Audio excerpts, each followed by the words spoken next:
introducing a woman who's written everything from liner notes and ukulele songs to celebrated biographies and rock and roll articles. The gifted Sylvie Simmons has written for such outlets as the UK Guardian, Uncut, Mojo, Cream, and our very own San Francisco Chronicle. She is the author of such brilliant portraits as Neil Young, Reflections in Broken Glass, Too Weird for Ziggy, and Serge Gainsbourg, A Fistful of Gitans.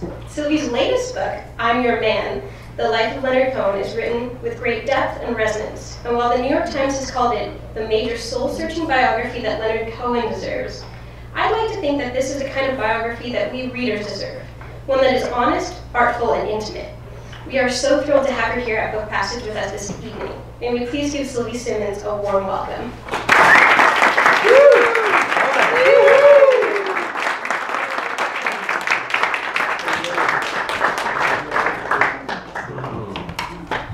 Who brought the alcohol? Everybody? This is actually a very special evening, and for that reason I am coming in disguise as a girl. I actually put a dress on because this is the anniversary of the hardback edition of the book, and the first event I did was here at Book Passage almost exactly a year ago, so be ready for the dress. I'm kind of worried about this. I think there might be a wardrobe malfunction at some point. Okay, there we go. Already it's happening.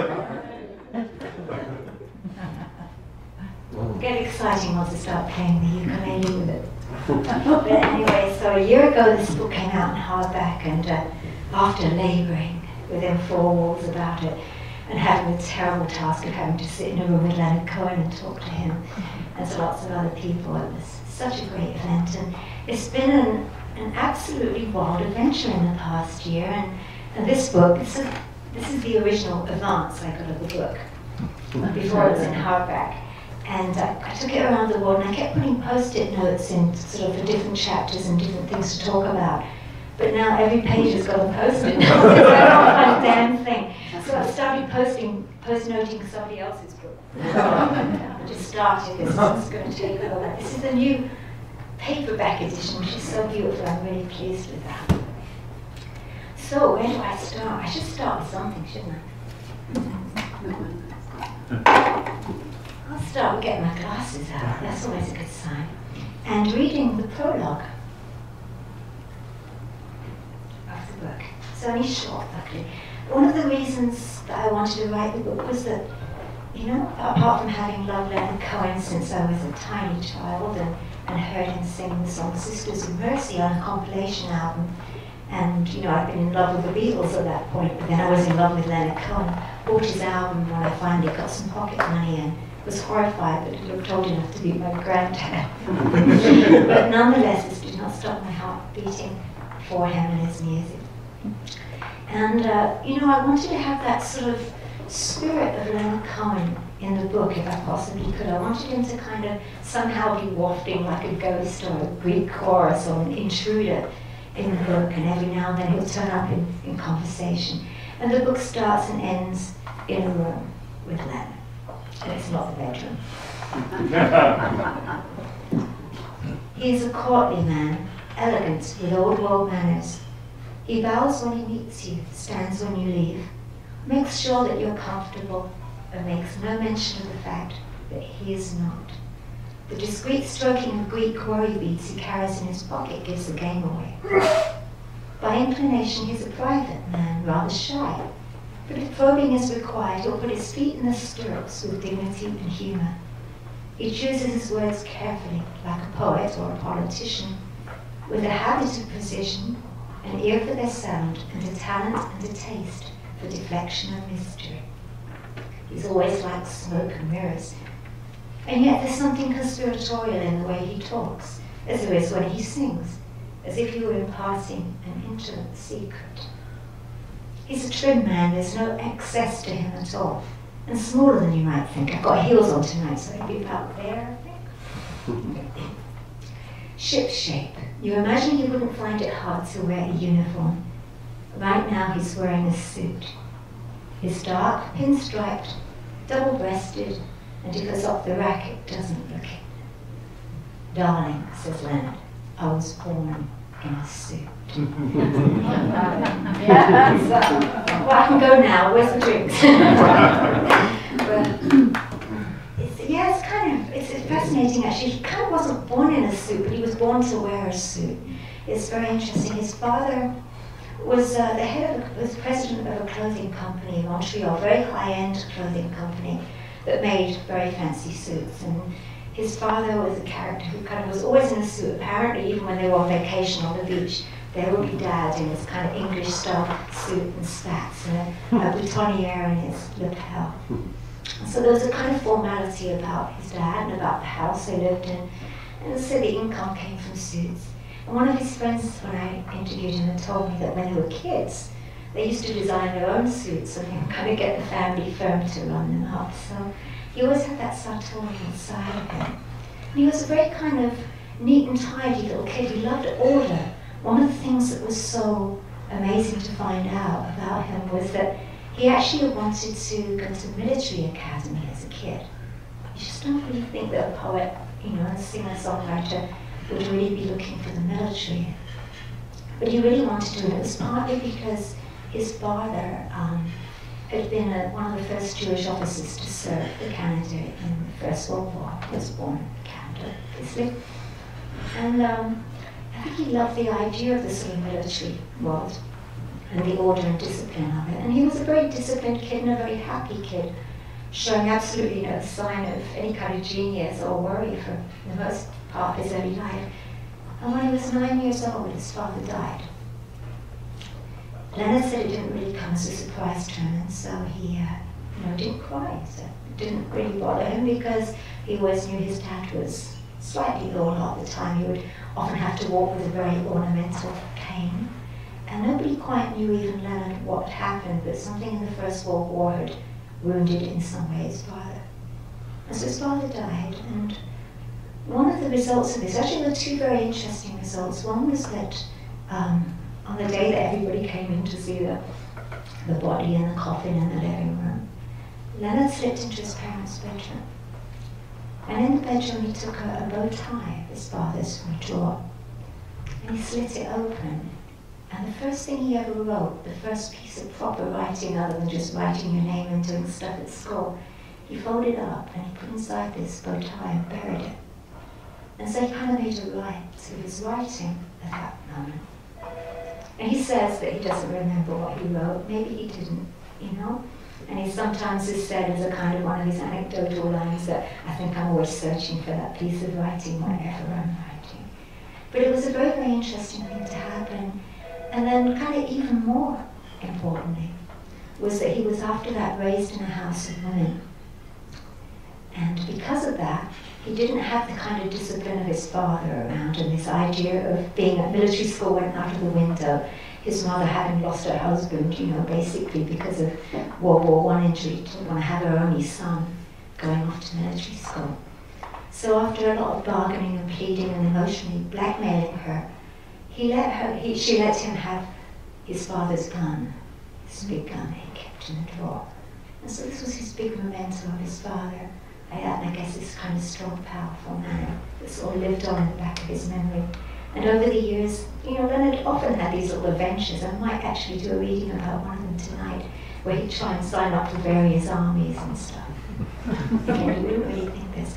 But the women's influence, he had only one sibling, an older sister, who doted on him. Is still alive. She's still alive, and still, is a huge supporter of him. Full alive, lovely lady.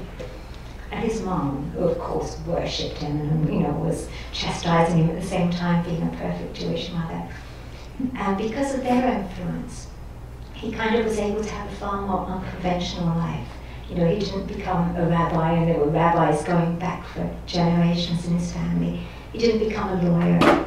He became a writer. And back then, as his friends from childhood were saying, that in a Jewish community, they kind of frowned on people becoming writers and artists. They wanted you to have a really good, respectable job and not wander around the back streets of Montreal with a guitar over your shoulder, kind of peering out, hoping to see some hookers in the distance, and then sitting down and writing stuff.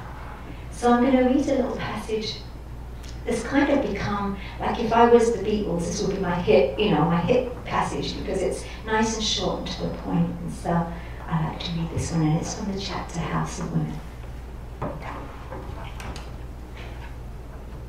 It's now wardrobe malfunction. Already. I love this. I found this bookmark was in my book. I don't know what this is about, and if anybody can read from a distance. It says pain relief for adults. And there's pills, medicine, and a syringe on it. Where I got that, I do not know, or I'm not going to tell. House of Women. In his early teens, Leonard developed a keen interest in hypnosis. He acquired a slim, pocket-sized, anonymously written book with the title 25 Lessons in Hypnotism, How to Become an Expert Operator, and the extravagant claim of being, quote, the most perfect, complete, easily learned and comprehensive course in the world, embracing the science of magnetic healing, telepathy, mind reading, clairvoyant hypnosis, mesmerism, animal magnetism, and kindred sciences. On the front cover, beneath a crude sketch of a Victorian lady held spellbound by a wild-haired gentleman, Leonard wrote his name in ink in his best handwriting and said about his studies. It turned out that Leonard had a natural talent. Finding instant success with domestic animals, he had a little dog called Tinky. That's not really a Leonard Cohen dog name, it should be Moses or something. Finding instant success with domestic animals, he moved on to the domestic staff, recruiting as his first human subject a family maid. At his direction, the woman sat on a Chesterfield sofa. Leonard drew a chair alongside and, as the book instructed, told her in a slow, gentle voice to relax and look into his eyes. Picking up a pencil, he moved it slowly in front of her face, back and forth, and succeeded in putting her in a trance. Disregarding or depending on one's interpretation following the author's directive that his teachings should only be used for educational purposes, Leonard instructed the maid to undress. This is where we all think, hallelujah, because this was what was going through his mind. What a moment it must have been. His adolescent. Well, exactly, he says it's true. We have a little diversion, we have a large parenthesis. Says it's true, but I kind of figure that, some young kid's idea of undress might just be 2 buttons, and it's very possible that she was just playing along. But I could never find the maid. She has probably moved along. Because Leonard is 79 now, so we're assuming the maid, would be quite an elderly lady at this point, but at that point, not so much. What a moment it must have been for the adolescent Leonard, this successful fusion of arcane wisdom and sexual longing. To sit beside a naked, or possibly not quite naked, woman in his own home, convinced that he made this happen simply by study, mastery of an art, and imposition of his will. When he found it difficult to awaken her, Leonard started to panic. He was terrified his mother would come home and catch them. Though one would imagine that this would add a sense of doom, despair, and loss to the heady mix that would make it even more exquisitely Leonard Cohen-esque.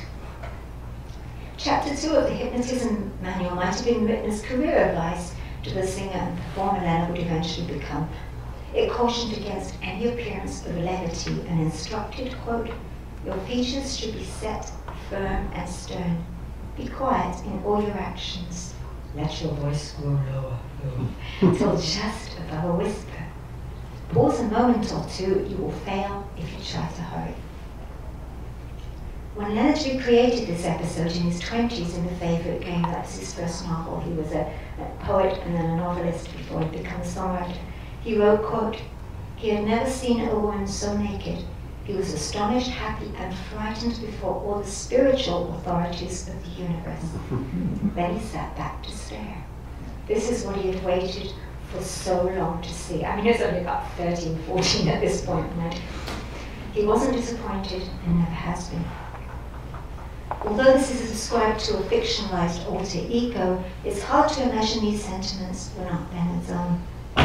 Decades later, he will still say, quote, I don't think a man ever gets over that first sight of the naked woman. I think there's Eve standing over him.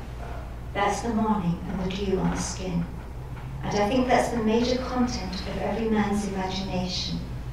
All the sad adventures in pornography and love and song are just steps on the path towards that holy vision. The mate, incidentally, was a ukulele player, an instrument his fictional alter ego took for a lute, and the girl by extension for an angel. And everybody knows that naked angels possess a portal to the divine. This is almost that cue to pick up the uke. I mean, I couldn't not do that. I have an accompanist here tonight. I hope she's here. She's cut her foot very badly, so she might, I'm not sure if she's around. If not, we'll do a bit of playing later with the uke. But actually, I'll tell you this other story that isn't in the book. I was doing an event in New York, and one of the people on the panel, we were talking about Leonard Cohen, was Suzanne Vega. And Suzanne Vega is a singer-songwriter who, is very friendly with Leonard Cohen. And at one point, she was, reading her lyrics to him, he to her, and she talked about an incident that happened at Hotel Pool in Los Angeles. I don't know what they were doing in the hotel, but they were outside by the pool, and she was reading him some of her lyrics. And she asked him if he would read something to her, and he always carries a notebook with him. Took it out of his pocket and was leafing through it. And he started reading, and she said he had his back to the pool, and the pool had all these sun lounges with women lying on them. And as he started reciting his words that were in the book, she said she suddenly noticed it was almost like a dog's ears, picking up on the sound of Leonard Cohen. The women were just kind of moving closer, and picking up their lounges and walking. And when it was all finished, she said to him with that Suzanne Vega face, "Leonard, did you see what happened? They were all coming closer to you." And he paused. He always does when you talk to him. There's always this little kind of jazz pause. And this little wry smile is works every time. So I think I'll move on to a little more reading since I haven't got my accompanist. And we'll move to this book now. This is one I thought I might read. No, I'll do this book now. This was a story that I hadn't thought about for a while, but somebody who was interviewing me for a magazine the other day mentioned liking this chapter. And it's an interesting chapter. I got the impression that the publishers didn't like this chapter too much. That's all I'll say, because there's film here, and I get film in court with this. But it was a very interesting sort of part of Leonard Cohen's life. Again, this was before he became a singer-songwriter. And he'd been living on the Greek island of Hydra. And he was living with an absolutely beautiful woman named Marianne Gilfin, who, they were together for a long time, and then so little Marianne came along, so they weren't together. But nonetheless, even though he loved living in this sort of simple place where there was no electricity and no water, you just got whatever was left in the system from spring, and then donkeys would come up the hill with more water because there was no cars there either. He had a simple existence, but still couldn't make enough from being the kind of golden boy of poetry in Canada. It's all very well being loved by the literati, but you only sell 500 or 600 books. You can't really do much with anything. But one of the many great things about Canada, let's face it, is they have still grants for the arts. And so he became kind of expert grant person. He didn't want to touch the family money. He would just apply for different grants and stuff. And he was back in Montreal and was applying for another grant, seeing if he could do something. And he was missing Marianne, as I say, they were together at this time. And he summoned her out to come out and see him in Montreal and be with her. So I'll probably jump around a little bit with this, so since I'm editing on the spot, we'll do it. Okay, see what happens. Okay, here he is now in Montreal. He's writing to Leonard, he said, and she told her that his second book of poetry, The Spice Box of Earth, will be published in the spring. There will be a book tour, he said, and he wanted Marianne to come with him. Quote, "Mahalia Jackson is on the record player.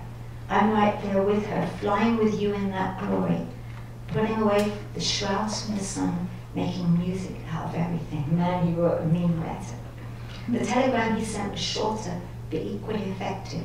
Have a flat, all I need is my woman. Marianne packed 2 suitcases and flew to Montreal. Now, as soon as she got there, Leonard decided he was going to go to Cuba. So this is where these kind of strange incidents began. Right. Here he goes on a plane to Havana, just as they were kind of getting the proofs ready for him to see on his Spice Box birth book. It was the spring of 1961. It's no great surprise that Leonard should have wanted to go to Cuba. Lorca, his favorite poet, had spent 3 months there when the country was America's playground, calling it, quote, a paradise, and extolling its virtues and vices. The recent revolution had made it even more irresistible to Leonard, with his interest in socialism, war, and utopias. What was puzzling about the trip was the timing. Leonard had gone to Montreal to make money, not spend it, and after a 2-year wait, his second book was at last coming out, with its attendant publicity. And he was leaving behind the woman who had only recently, at his behest, moved continents to be with him. It was a dangerous time to visit too. Relations between America and Cuba had been tense since Castro's forces ousted the US-friendly Batista government. When Leonard checked into his hotel room in Havana, Castro and President Kennedy were in a face-off. There was talk of war, but this only added to the attraction. So this is part of a small conversation with Leonard. So you went there looking for war, see? Yes, I did.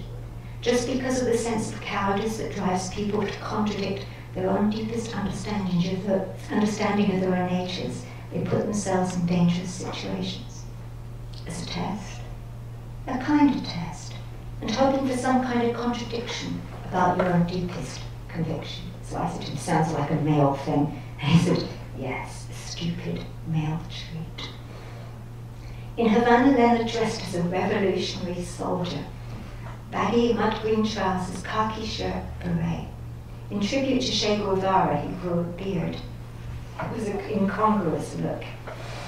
In one of the 4 poems Leonard wrote in Cuba, he described himself as, quote, the only tourist in Havana.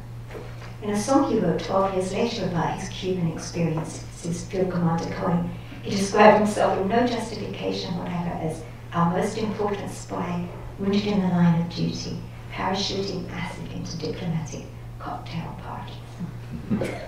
2 years into the new regime, the city was already fraying at the edges. There were broken windows in the modern offices of downtown Havana, and cracks in the concrete through which weeds were growing.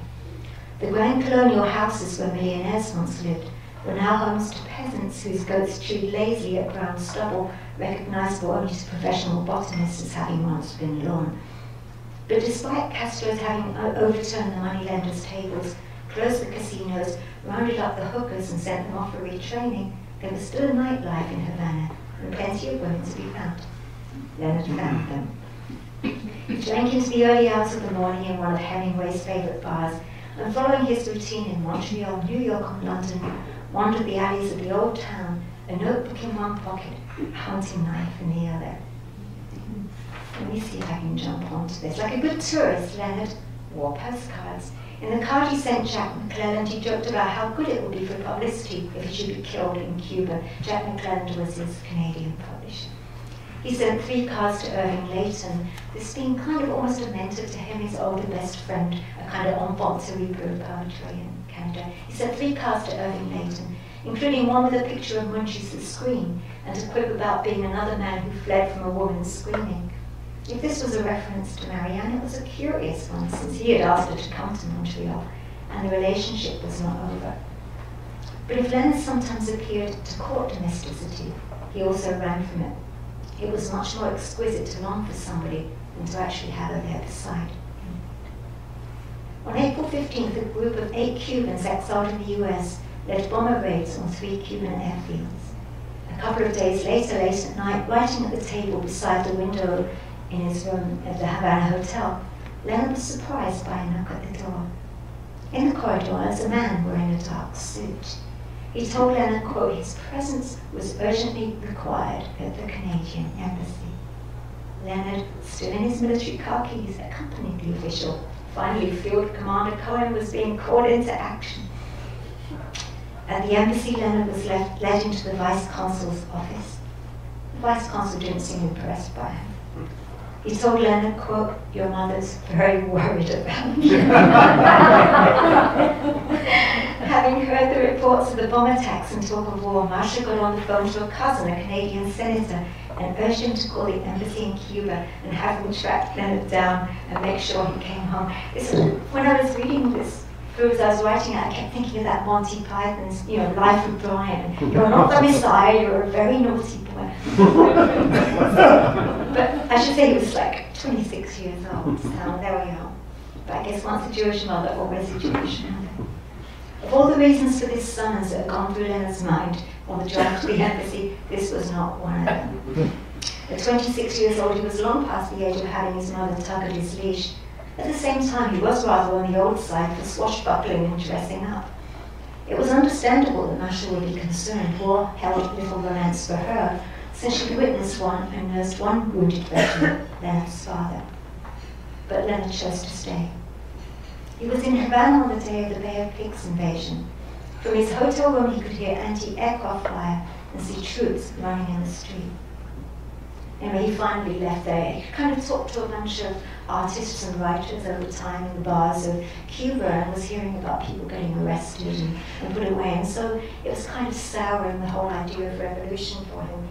Ever since he'd been a kid, he was always talking about utopias. Maybe that after the Second World War, everything would be different.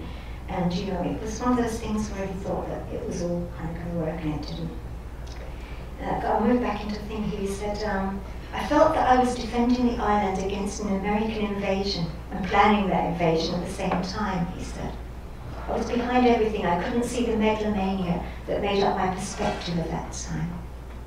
He admitted he had, quote, no faith in his political opinions and that they changed often. He was attracted to communist ideas, but in much the same way as he was, quote, attracted to the messianic ideas in the Bible, he said, the belief in human brotherhood, in a compassionate society, and people who live for something more than their own guilt. He had gone to Cuba feeling, quote, that the whole world was functioning for the benefit of his personal observation and education. Having observed, it was time to leave. The airport swarmed with foreign nationals trying to get a seat on one of the few planes out of Havana. Leonard joined one long queue after another, finally procuring a ticket. When he stood in the last line at the departure gate, he heard his name called. He was wanted at the security desk. What had happened is that I'd missed out earlier. He'd posed for some pictures on Madera Beach with a couple of the soldiers. There's a picture of it that's actually in the book. And they found it at the airport, and I think they thought he might be a sort of spy or something from America hanging out with the soldiers. So anyway, with his black hair and sun-darkened skin, perhaps they thought he might have been a Cuban trying to escape, who knows. Leonard was taken to a back room and left in charge of a teenage guard with a rifle. Leonard tried unsuccessfully to engage the young man in conversation. He told him he was Canadian and pleaded his case, but the boy just looked bored, the kind of boredom that might possibly be alleviated by shooting somebody. So Leonard sat quietly and stared out the window at the plane he was supposed to be on. All of a sudden, a tussle broke out on the runway. Armed guards rushed out onto the tarmac, including Leonard's, who in his enthusiasm failed to lock the door behind him. Leonard slipped out. Walking as calmly as he could, he headed for the departure gate and, unchallenged, went outside and up the stairs into the plane. And so I've never actually tried to read that one before, but it's part of a very interesting chapter because after this strange kind of little escapade, kind of boyish escapade, he published this book, The Spice Box of Earth, which was so mature, so sophisticated, so exquisite, and so what we think of as Leonard Cohen. You could see him in a suit, not trying to pretend he was a Che Guevara groupie, which he was when he was in Cuba. And then after this came out, again, with all the acclaim it got, his first book had gotten a lot of acclaim, but now he was the golden boy and golden man of Canadian poetry. He follows it with another bizarre incident, which is in the book, which involved rescuing a Scottish situationist poet who had once had a magazine that published Jean-Paul Sartre and others. He sort of rescued this guy from a possible death sentence in New York for having given heroin to a girl of 16, his girlfriend. This man was a particular proselytizer of heroin at the time, and took him up to his house in Montreal. and looked after him there. And this he was a polite guy, this situation, so he didn't come empty-handed, he brought some opium with him. I was cooking it up. And he gave Leonard, I guess, like a good Jewish mom, the kind of, the pot to kind of scrape out and finish if he wanted to, like cake mix. And Leonard OD'd. Briefly went blind for a second and passed out, but came out of it fine. But so these two sort of strange escapades, and in between this little truffle of absolute poetic genius. I see my lovely accompanist there, who is heading up. This is it. She's again having the anniversary. I've been playing with all sorts of people in the past year, in all sorts of countries and all sorts of places, with just people who, happen to be there, musicians I know, or some that I just happened to hold a gun at their head and they couldn't sing. But Annie was the first, so we're going to come back and sing a couple of Leonard Cohen songs. Are you ready, my dear? This is Annie Girl, singer-songwriter.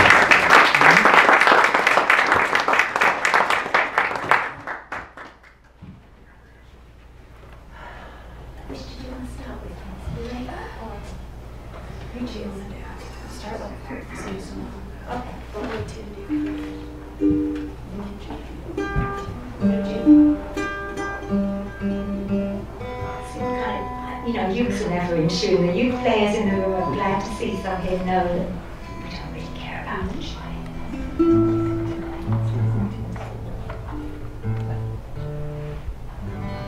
Just call the Duke of Howard, just to get outside. What do you reckon? Critics in the back row? Does it sound okay? Yes. That's all we care about. So we're going to see. Yeah, we're going to do one we don't usually do, because we just try to work this one out. It's a beautiful song that Leonard wrote called Seems So Long Ago, Nancy. If any of you know it, it was a song he wrote about suicide. Yeah, Leonard's in an unhappy soul shock. And it was early on in his life, and it was an old friend of his, and her father was a judge. And I believe she became pregnant, and he wanted her locked away and stuff, and she killed herself. And so it was a very moving song.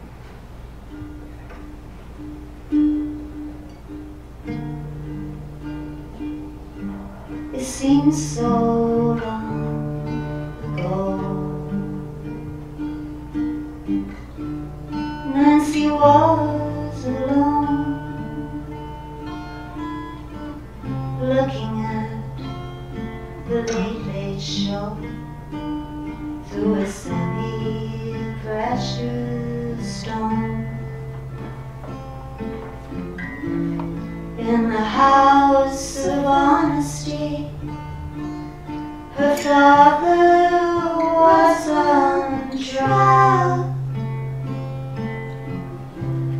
In the house of mystery, there was no one at all. There was no one at all.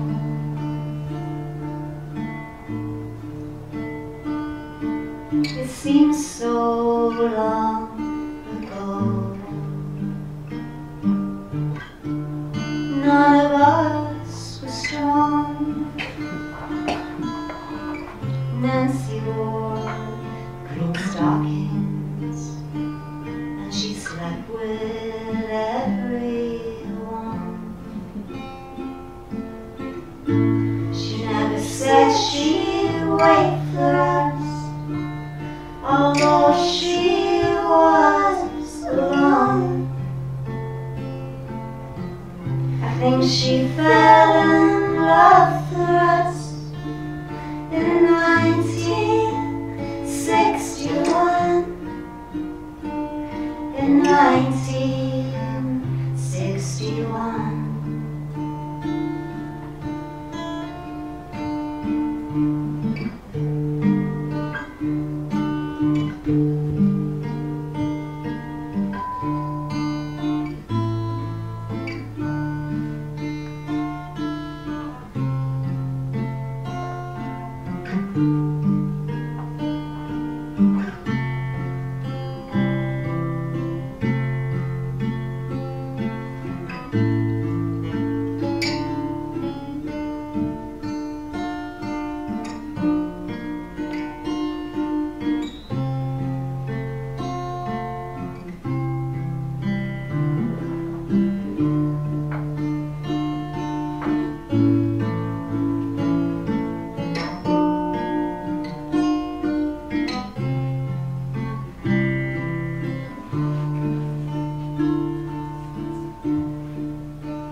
he was alone.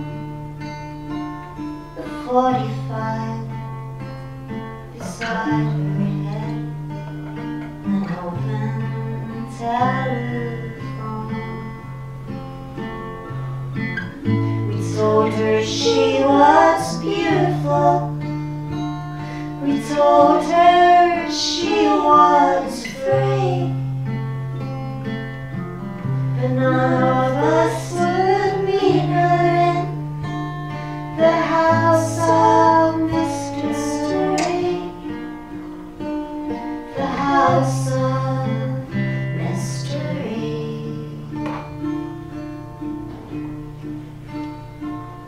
And now you look around you, see her everywhere. Many use her body,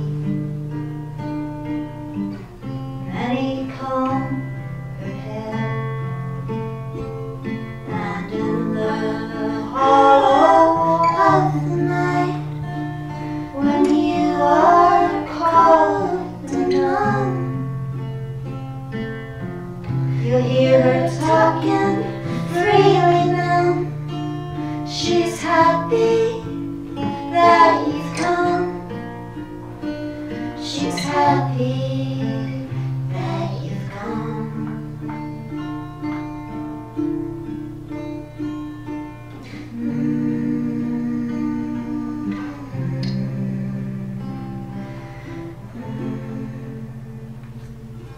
Thank you.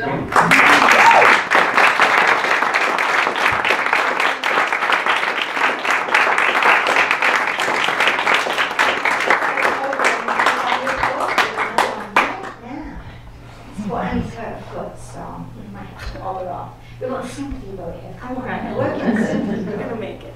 I'm taking your sympathy and turning it into my applause. I have sympathy for you tonight. So this is kind of, I guess, my favorite Leonard Cohen song, or it seems to be my favorite to play on the uke. But I'll change my mind. This is lovely. This is a song that was recorded. Oops, audio malfunction. We recorded this when he was living in a log cabin in Tennessee. One of the challenges of writing a book about Leonard Cohen is it wears you out. It's going around all these different places that he was living and existing. He lived in this strange log cabin. Some of the chapters of Nashville are just wild. And was recording in Nashville with a country band. You never really think of Leonard Cohen as a country person, but he loved George Jones, he loves Hank Williams, and on his backstage pass on the last tour, he actually had Hank Williams as one of his heroes, featured on his backstage pass. And there he was living the life of Riley, and he had a rifle, and he was kind of shooting small animals, and posing, in photo booth pictures with some tail hanging over his shoulder, still dripping blood, and, kind of enjoying this boy's life down there. But some of the songs on the albums that he made there were very dark, and this one is not so much dark, but it's very New York, and it's a strange story because it's a love triangle, and a lot of his early poems were also love triangles. Curiously though, especially for somebody with such a reputation as a ladies' man, he always seemed to be the crook-hearted one, or there'd be another man sort of offering his first man in. And I asked him about that, and he said he never knew who the person was. It's just somehow, it was a sort of sense of this person sometimes being there. There you go, maybe that was his excuse to leave. So this song, that's a long preamble. We might have got an tune by now. But this is a song called Famous Blue Rain.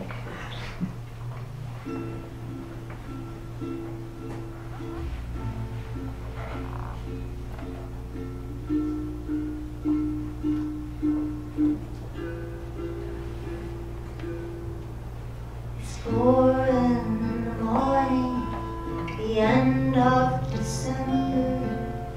I'm writing you now, just to see if you're better. New York is cold, but I like where I'm living. There's music on Clinton Street all through the evening. I hear that you're building your little house deep in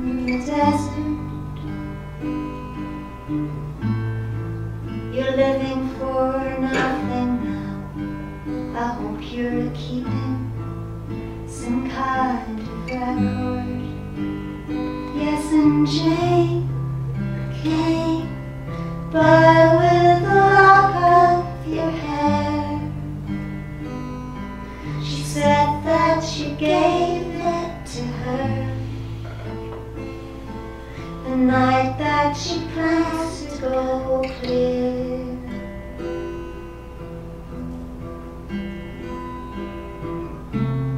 Did you ever go clear?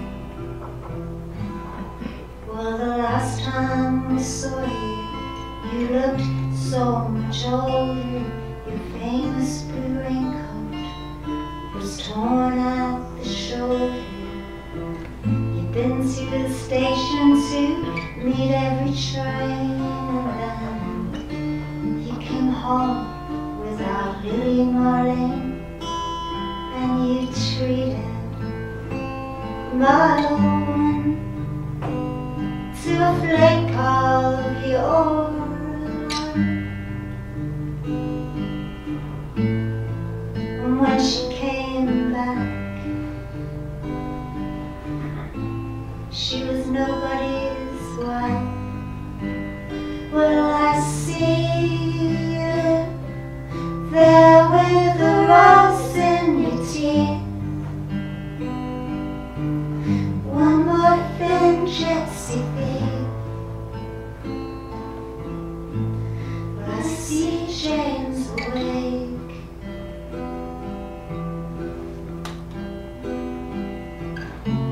She sends her regards.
Sincerely, Leonard Cohen.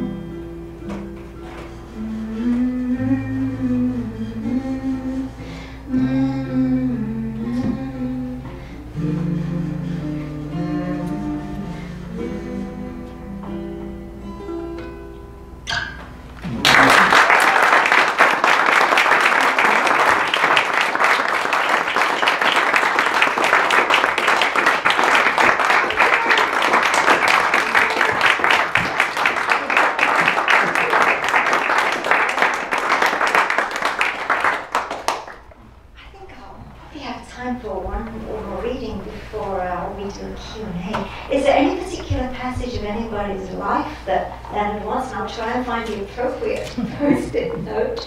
Or there was a little bit about the song Suzanne. Do you want to hear hear about the real Suzanne of the song.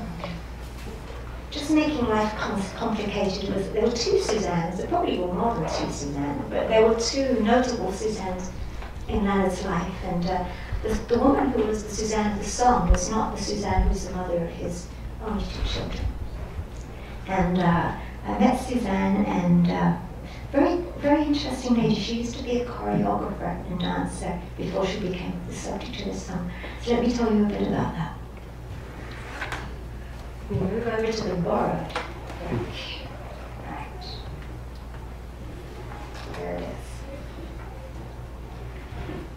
Suzanne Bedell has long black hair and wears long flowing skirts and ballet slippers. For years she's lived a gypsy life in a wooden caravan with cats and planters of geraniums. It was built for her in the 90s and is towed by an old truck, but otherwise looks straight out of a fairy tale. It's parked in Santa Monica, California, where Suzanne works as a masseuse and is writing her autobiography by hand. In fact, a little to the side there, I heard from Suzanne just recently, somebody stole a suitcase from her caravan and a manuscript of her book. Oh. How she gets it back, she's trying very hard. In the early 60s, when she and Leonard first met, Suzanne was a demure 17-year-old, quote, just out of an Ontario boarding school with a future dream of bohemian heaven. She frequented the art galleries and the cafe scene, quote, making notes and observing people. There was always some young artist passing through to partake of long discussions on art or politics. She worked 2 jobs to pay for dance classes, and late at night would go to Le Vieux Moulin, one of the nightclubs Leonard and his friends frequented, where jazz was played in the early hours and Montrealers drank and danced their way through the grey snow of winter. When I went to Montreal to do the research, I thought I'd better go in deep midwinter so I could feel what it was like. I wish I had. I kind of looked like a bag lady for the 3 weeks I was there. I kept putting more and more clothes on. You know, my arms wouldn't even close down to the side of my body. And I had 2 hats and 2 gloves. And I'd be like Marcel Marceau trying to walk in this wind. And I'd say, how do you do this? You guys are gods amongst men. And they go, it's not even cold yet. They just do that to me. Anyway, I'm sorry about that little digression. But anyway, one night on the dance floor, she met Armand Vaillancourt, a strikingly handsome man, long hair, bearded, and 15 years her senior. He was a Quebecois sculptor who had kind of some public sculptures out there, and Leonard knew the French and the Anglos on the Montreal scene in the art circuit, and managed to mingle very well with both. It was a kind of curious thing in Montreal back then, from the way that everybody who lived there was describing it to me. Everybody was kind of some kind of outsider. In the area of Montreal where Leonard was brought up, Westmount, it was very, very kind of well-to-do, high status area. And so it was a mix of kind of Protestant English Canadians and Jews. And Jews had been filed in with the Protestants on the grounds that they weren't French or Catholic. It's a good enough reason to put anybody anywhere, I guess. And so apparently the school systems were such that the French and the Canadian, Anglo-Canadians and Jewish Canadians didn't really mix, because they had different school hours, and so each was a mystery to the other. And so Leonard, being Jew, was a kind of minority within this Protestant community, which was a minority within basically what was a French, province, and finally it became, as such, and after the so-called Quiet Revolution. So this place was kind of full of, it was odd for people to kind of mix around, but there were these various places where Leonard would hang out at night. And one of them was the place called the Bistro, where he became very good friends with the future Prime Minister of Canada, Jacques Trudeau, who wandered around in his sort of famous beige red raincoat while Leonard had his famous blue one. And Suzanne was, started going out with this guy, Vaillancourt, who was one of Leonard's best friends. So I'm going to see if I can jump ahead a little bit in there. And Suzanne had sort of been studying in New York and to be a dancer, and had her own little dance company going in there. So when her relationship with Vaillancourt ended, Suzanne would go for long walks along the harbour by the St. Lawrence River. I love the huge ships that dock there and the taste of faraway travel. I related to the sounds of slow-moving freight trains, hauntingly poetic and somehow soothing. And I really admired the centuries-old architecture and grain elevators. She decided to rent a cheap apartment in one of the large dilapidated buildings, becoming the first of her circle to colonize old Montreal.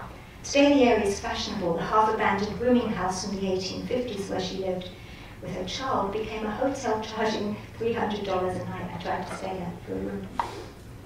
In the mid-60s, though, the only other occupants were an elderly couple and an old British lady and her cat. The building reeked of pipe tobacco, and the floors were all crooked, but they were fine burnished wood. Suzanne found the place, quote, absolutely beautiful and inspirational. There were few restaurants or cafes nearby, so her friends would come to the house. Suzanne would serve them, quote, jasmine tea or constant comment, and little mandarin oranges and lychee nuts from Chinatown. So it was not all the way from China, but from Chinatown, which was just a short walk away. Among her visitors was Philippe Kingra, a poet friend who wrote a beautiful oranges, she said to me, way before Leonard did, in French, in a tome called Quebec Underground. When Philippe came, I would light a candle to invoke the spirit of poetry. I called the flame Anastasia, don't ask me why. She performed the same ceremony for Leonard. I'm quite sure Leonard observed that little ritual every time we sat and had tea together. It was a rarefied moment, a spiritual moment, because I would invite the spirit of poetry into our conversation. They talked through old Montreal together silently. The click of his boots and the sound of her shoes, almost a synchronicity, she said, as they went down past Notre Dame de Bon Secours, where the sailors went to be blessed before going out to sea, and where the Virgin, wearing a halo of stars, reached out to them across the harbour. Suzanne says, we were definitely on the same wavelength. We could almost hear each other think at times, and that was such a delight to us. I sensed a deep philosophical side to Leonard he wanted me to see in him as well, and he kind of got a kick out of it that I was a fledgling in a way, just emerging as a young artist. Leonard, though younger than Brian Corte, was 10 years older than Suzanne. On one visit, Leonard stayed overnight, but she said we didn't sleep together, although Leonard is a very seductive man.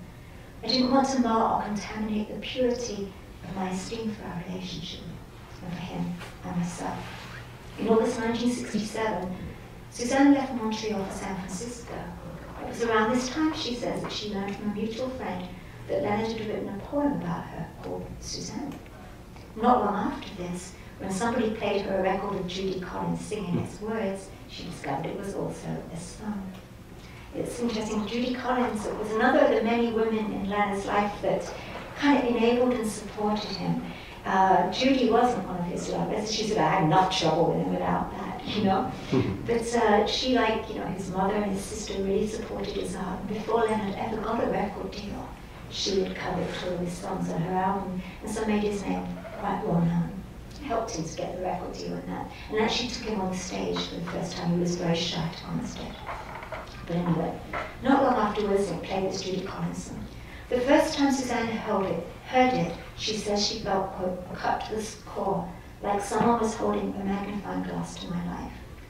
When Suzanne returned to Montreal, she was famous not as a dancer or choreographer, but the muse for Leonard Cohen song that everyone seemed to be talking about. So it's something that actually kind of made her very, very unhappy. I'm not sure whether that unhappiness would have manifested in some way anyway along the line.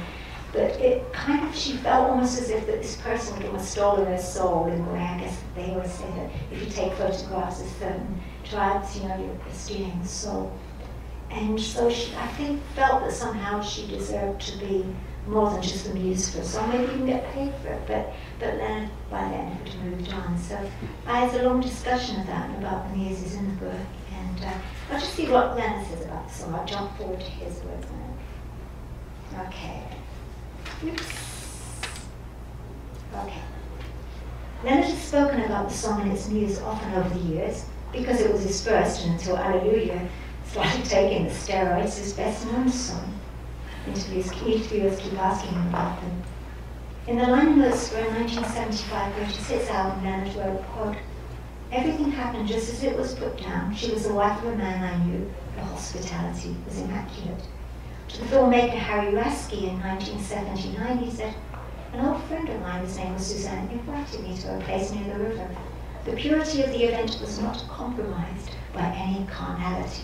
In other ways, the song is almost a reportage, but the song had been begun. It was almost as if she handed me the seed for the song. In a 1993 interview, he generalized, "I find there's usually somebody in my life from whom I'm drawing an enormous comfort and nourishment.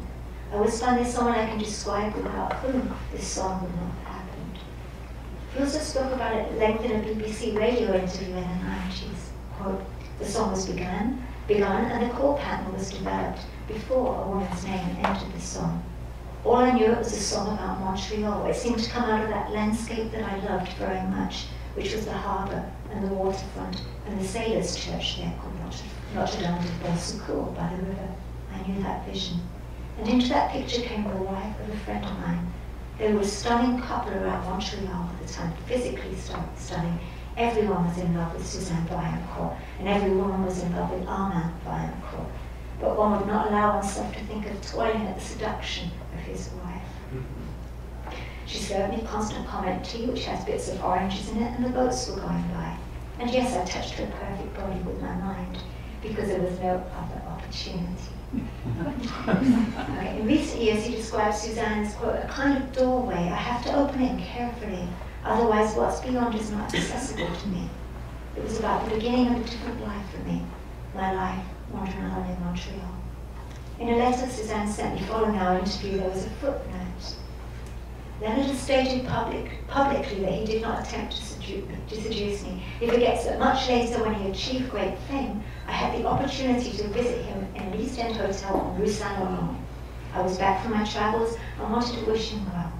He clearly expressed his desire to have physical intimacy, but I declined. I cherished the sanctity of our connection. I felt that if I had shared a sexual encounter with him, it would shift that vibration that once had inspired us both. Ours was a soul connection, as far as I'm concerned. And of course, it's really reportage in the first verse, but then by the second, you've got Jesus walking on the water. It's become metaphysical, and as we know, that's one of the things that happens with Leonard Cohen. So maybe I should just sing Suzanne. Would anybody sing along with me if I tried?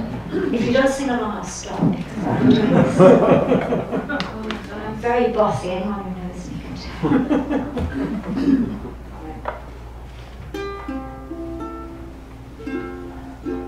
Tune, the uke experts in the room? That's good tune. Okay. We'll try. And remember, as soon as you sing along to the chorus.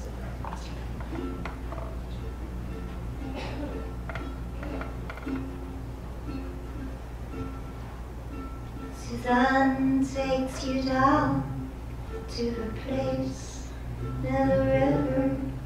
You can hear the boats go by. You can spend the night beside her.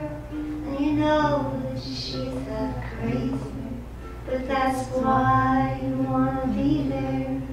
And she feeds you tea and oranges that come all the way from China. Just when you need to tell her that you have no love to give her, then she gets you on her whim and lets the river answer that you've always been her lover. And you want to travel with her, and you want to travel blind, and you know that she will trust you, 'cause you touched her perfect body with your mind.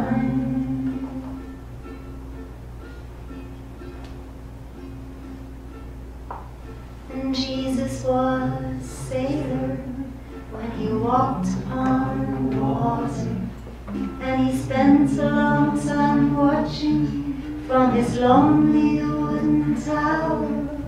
And when he knew for certain only drowning men could see him, he said, "All men will be sailors then, until the sea shall free them." Was broken long before the sky would open, forsaken, almost human. He sank beneath your wisdom like a stone.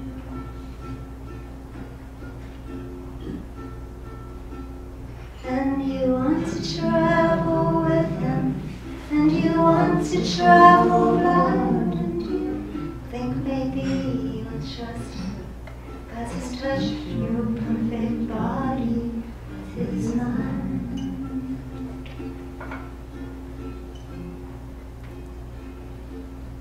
Now Suzanne takes your hand and she leads you to the river.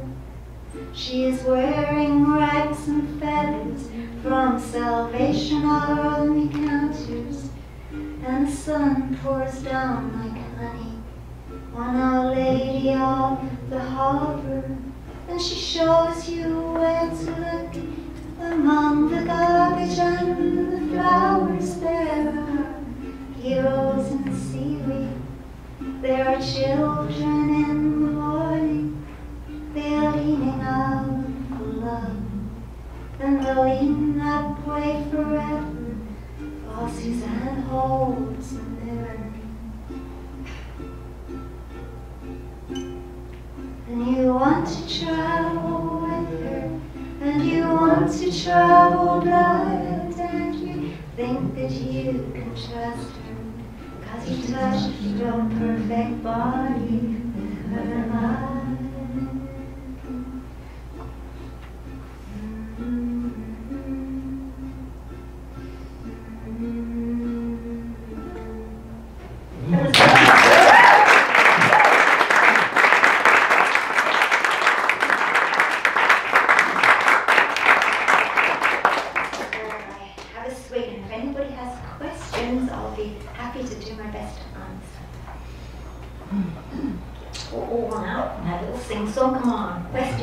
How long have you been playing the ukulele? This is a good question, all about me and not about when. Yes, is that enough? I think it's since about 2006 or something. I know I should be better, but you know, I pride myself with this too. Thank you. Yes? How current is the book? I mean, how far in his life does it go? It goes right up until just after the end of the first tour, which ended in 2010. I went to see him at his house in about February or March, and he was working on his new album. Okay. And then a bit later than that, actually it was later because then I went back again towards the end of the year, and he'd put out Old Ideas, which held the book up. I thought, you nuisance, I've just got it all done. I've got the grand finale, you're up there on the stage, we all love you, you know, triumphant tour. And he was at his house, and so I went to the house, and he was playing me the record and everything, and I kind of noticed there was just a slight sadness in his eyes, and I said, you miss it, don't you? And he said, yes. And by which I meant the road, and he said, yes.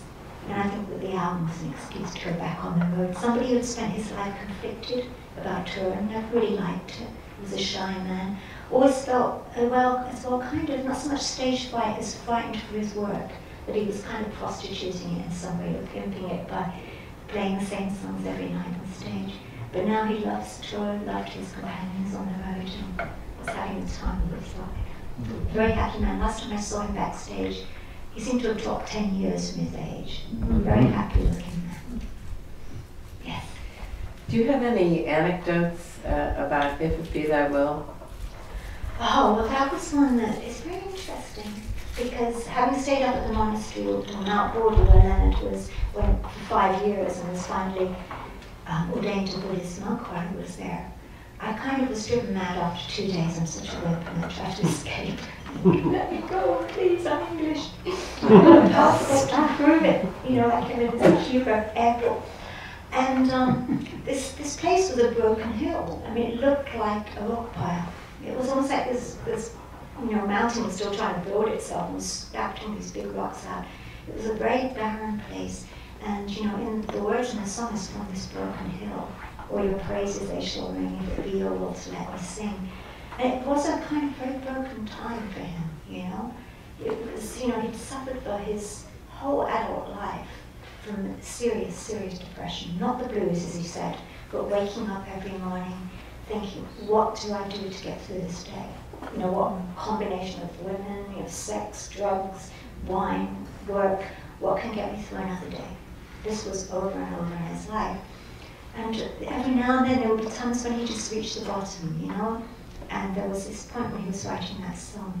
It was around about the same time as he was writing a book of songs called The Book of Mercy, which is an incredibly moving So that's really the story behind that one. You don't want to sing that one, do you? Well, on my own, it doesn't really work because you know that the Web Sisters have done that. And with the uke, it's a little bit, you know, I'd have to work it out. I can sing you a verse if you would like. We're just testing that I really am a human jukebox. I think I can do it. Well, I think I have to sit down because it's a complicated chord. Right. 1 second. Let's see what we can do with this.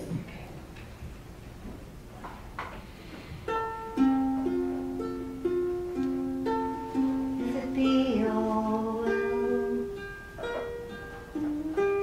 that I speak no more, and my voice be still, as it was before. I will speak no more, I shall abide until I'm spoken for, if it be your will, if it be your will, let a voice be true from this broken hill. I will sing to you. From this broken hill, all your praises they shall ring. If it be your will to let me sing, if it be your will, if there is a choice, let the rivers fill. Let the hills rejoice. Let your mercy spill on all these burning hearts in hell. If it be your will to make us well and draw us near and bind us tight, all your children here in their rags of light, in our rags of light, all dressed to kill, and end this night, if it be your will, and end this night, if it be your will.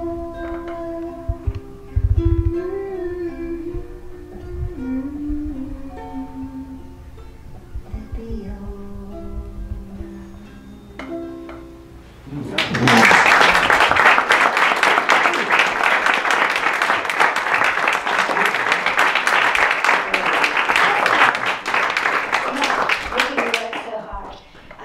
It's a lovely song, isn't it? It's hard not to get heartbroken, just feeling the guy's pain, you know? One of the things that was very interesting about him, you know, he doesn't really like to talk about his work in a strange way, in any specific way.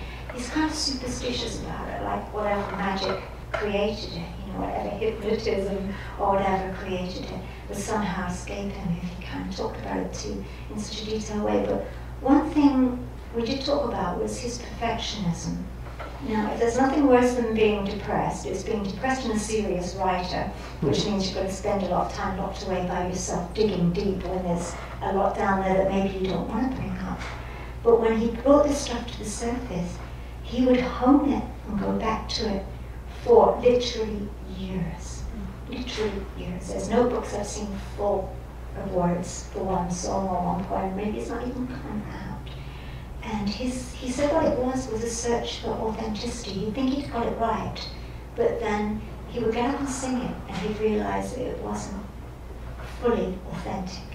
So there was this whole thing of trying to express himself, and there's a lot of pain in that song. But hey, right now he's dancing around with a grin on his face, as happy as anybody. cured depression. Yes. So how did he get cured? What, I mean, Oh, well, I'm thinking of doing like the kind of Leonard Cohen, soup for the Leonard Cohen soul, how to cure depression the Leonard Cohen way of making a fortune. But seriously, I mean, it really was a lifetime of work. A lot of it came down to 30 years of Buddhist study. Before that, he'd tried Scientology. It was in 1968, at a time, very, very troubled time for America, as I'm sure some of you might remember or heard about. And so it was a kind of almost like a sort of early self-help group in a way. And he tried that, but he left that fairly early on, though he did go clear, as in the sort of famous Blue Maker, he did go clear. So he kept trying all these different ways of quelling it, including illegal and legal drugs. And then 30 years of Buddhism, there's 5 years in the monastery. I assumed, and I think he liked everybody to assume, that he had left the monastery because he was cured of depression. But finally I kind of pinned him down on it, and he said, I left that monastery after 5 years because I was too damn depressed to stay there another bit. And then he went to Mumbai and was studying with a Corte so Hindu guru.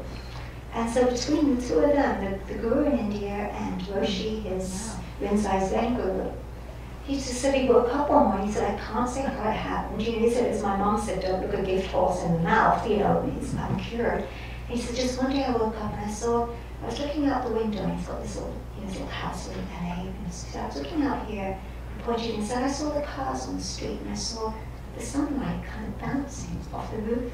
And he said, I realized how beautiful it looked, and I realized I was happy. And he said, my God, this is how normal people feel. And so, it was tested greatly when his former manager, appropriated, or whatever the right term is that he doesn't cure me, his funds, and he was forced back on the road. He had no money. But somehow, even then, he managed to get through it all. So I think it was what cured him was many years of study and application to a discipline, and particularly the Rinzai Zen monks who, as Leonard describes it, were the Marines, are the Marines of the spiritual world. And I think that they had a sort of similar regime from what I read in a recent article in the New Yorker, which was fascinating, written by a Rinzai Zen monk. It's a kind of almost like a military training, which of course Leonard with his love of the military would be drawn to, which was they break your ego down. You're so tired and so worked, you're constantly meditating, marching, or working for so many hours you don't even get any sleep. You're up at 3 and you have to start the whole thing again every day. You get broken down and become part of this kind of fighting force, if it's the military, or in the case of the Zen monks. You somehow get peace. And within that peace you can then sort of start to study how to find your way through the world. So that's that saved me writing the bestseller on Leonard's cure of depression. And his mom's chicken soup, of course. Any more? Yes. You just alluded to that one thing that I've sort of always heard the story is fascinating about what prompted him to come out. It seems a convolution or a confluence of a number of different energies and forces. But to what degree did Leonard Cohen come out of and go back onto it because of what happened to him financially? Absolutely 100%. The only reason he went back was because of what happened to him financially. It was probably the hardest chapter to write, apart from the fact when you're pouring through pages and pages of legal papers if you're not a lawyer, that kind of thing can mess with your mind. But the story was really quite bizarre and convoluted.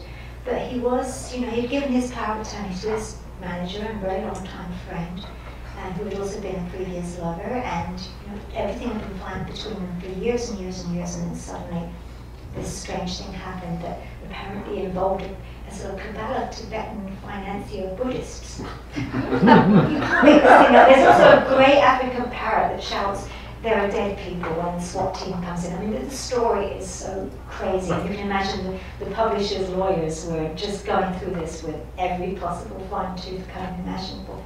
It was a bit of a hideous experience to have to write. But he was wiped out. And he had to, at the age of 70, kind of try and get a mortgage on his little duplex in LA. she just didn't have any money, because a lot of the stuff was in retirement accounts and those kind of things you do when you're, trying to pay the least tax possible, which the manager was setting up for him, like any good manager should. But because the money was removed from the retirement accounts, he had to pay tax on that money removed, even though he hadn't removed the money. So then he was forced to take his ex-manager to court, which he didn't want to do. And so he just did a civil case. And it was found that she had taken the money, but nobody could find it. She wouldn't ever say where it went. And basically, it's always traveling around ever since, kind of harassing him long distance. And so she was put in jail, not for taking the money, but for making threats. And given your talent with the ukulele getting so quickly, are you more of a writer or a musician? You sing, you do everything. Superwoman, Your favorite subject. Let's talk about you now. No, actually, what it was that I'd been sort of staying indoors so long writing this book. It was a very long book, 600 pages, very, very detailed. And at the end of it, you have to go on tour and on a book tour. Or rather, these days, publishers don't actually organize these things well. It's always left to the author. And I thought, I'm breaking out of my little prison here. I'm going to go out and I've got to go and do this thing. I was still tired from writing the book. And I thought, I'm going to read. It's a bit nerve-wracking to just hold a book. I should maybe take an instrument. And what else? The beloved ukulele. So I just thought Leonard Cohen, when he did his poetry readings before he was a musician, would get up and sing some songs. And I thought, well, if you can do it, I think I owe it to you, And one of the great things I found out while writing the book was that Leonard had been a ukulele player in his youth. So I asked him to play. Those of us who are ukulele enthusiasts kind of almost do that automatically. We ferret them out, it's like kind of pigs and truffles. We'll find somebody who's got a ukulele past. And he had that. So I just thought I would do it. And then over time, as I was traveling around, New Zealand, Australia, England, Germany, I just would requisition musicians. And because I've spent my life mostly writing about music, since the late 70s, I've been a music journalist and just occasionally write the odd book. I had a lot of musicians that I had films on, so I could kind of blackmail them to come and play with me. So it's been an absolute delight to do that. Oh yes, in fact. Yeah. What did you think of McCabe and Miss Miller, which actually used a lot of his music? It did. It's a very interesting story, actually, because Altman was such a huge fan of that first Leonard Cohen album, which didn't really do very much in the US, though it was huge in England, where I'm from, and across Europe, where I guess we're kind of, we're not such positive thinkers. We love the dark Disney stuff. But Altman totally loved that album, so much that he was wearing it out. And I think if it did get in the charts at all, it was because of the number of copies that Robert Altman bought. And he had it in the background when he was working on McCabe and Mrs. Miller, and it wasn't going to be the soundtrack. And he sort of then just thought, I can't have any other music on it because I've been listening or watching the film with this music. And so they tried to get some instrumental stuff, and they got hold of the producer and found some outtakes that were really kind of interesting things, because Leonard had a very hard time with that album. I mean, I went to Columbia Studios and dug through their archives and found the old artist cards that showed the torture that he was going through. 2 different producers, months and months and months of work, which back then was unusual. You did an album in a week, if you were lucky, 2 days usually. And there'd be sort of take 18 of Suzanne, take 20 of Suzanne. He was really, really uncomfortable in the studio. But at the end, he managed to find this group called the Kaleidoscope. I don't know if any of you know them. They're locals pretty much, or were. And they happened to be in New York to do a show, and everybody hated them in New York because they were hippies and they weren't kind of, dark and dismal. And they got a gig playing on Leonard Cohen's album. And they were great instrumentalists. They included David Lindley, him and Chris Darrow in the band. And so they came with all these exotic foreign string instruments and played these beautiful parts, some of which wouldn't fit on the album because of the technology back then. You couldn't take things off and put them on so easily. But luckily they had those outtakes, and those were used there.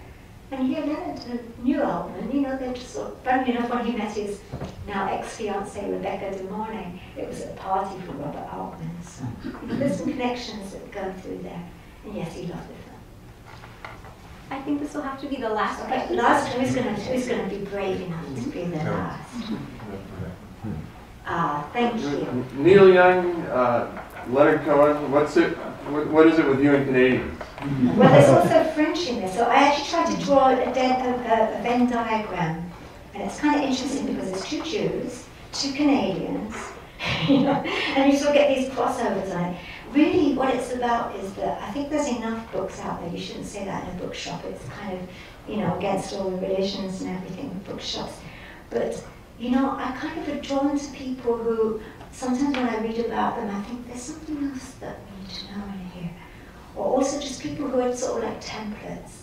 If you look at Gainsbourg or Cohen or Neil Young, each of them is like a kind of one-man genre, you know? People go into a studio make me sound more like Neil Young or more like Leonard Cohen. They can't go in and say that about themselves, you know? These are people who just take their own path and they don't care what anybody thinks. And there's something that's fascinating. I guess I'm drawn to the bad boys.